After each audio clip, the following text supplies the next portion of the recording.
Tyche was a Greek goddess, the daughter of Aphrodite and Zeus. She often was depicted as holding a rudder, as many believe she had the ability to guide world affairs. A Greek poet once said, "Daughter of Zeus the liberator, Tyche, our savior goddess, I pray your guardian care for Hieron and prosper her city's strength.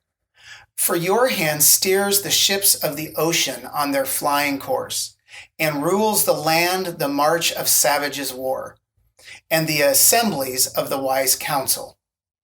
Now, one might think, why would people even make such prayers? Well, throughout history, people don't believe they have control over their own life. Maybe the goddess Tyche would sound a little different to you when said in Latin. The Latin name for Tyche is Fortuna. Tyche was believed to be the goddess of fortune or chance. People worshipped her to bring them good luck. In fact, if things went poorly, it was Tyche's fault. Ultimately, she was good to have around. Why? Because when things did not go a person's way, they could blame her. She was, as they say, the proverbial scapegoat. Every problem in life could be blamed on her. James knew this was a common belief in his world. People believed life was more about chance than choices. So James wrote these words in chapter 1. He said, "And remember, when you're being tempted, do not say, 'God is tempting me.' God is never tempted to do wrong, and he never tempts anyone else. Temptation comes from our own desires, which entices us and drags us away. These desires give birth to sinful actions, and when sin is allowed to grow, it gives birth to death."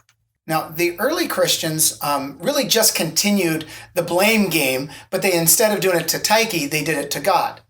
And so here, James says, don't blame God for your behavior.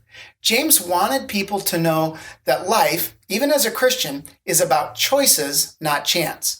It's hard to, I know, break that habit of blame. And you may not blame God. Maybe you blame your parents or your spouse, or maybe you even blame the devil. A good way for us to calibrate this week is to evaluate our belief system. Do you believe you have no control over your actions? Do you believe that maybe if your situation was different, then you would be a different person or you would make different decisions? So calibrate this week by taking responsibility for your decisions. So until next week, remember, don't just take life as it comes. Calibrate and shape it as you go. Thank you for following Calibrate. Share it with someone you know. Take a moment and review us and give us a good rating on iTunes, Google Play, Facebook, or YouTube.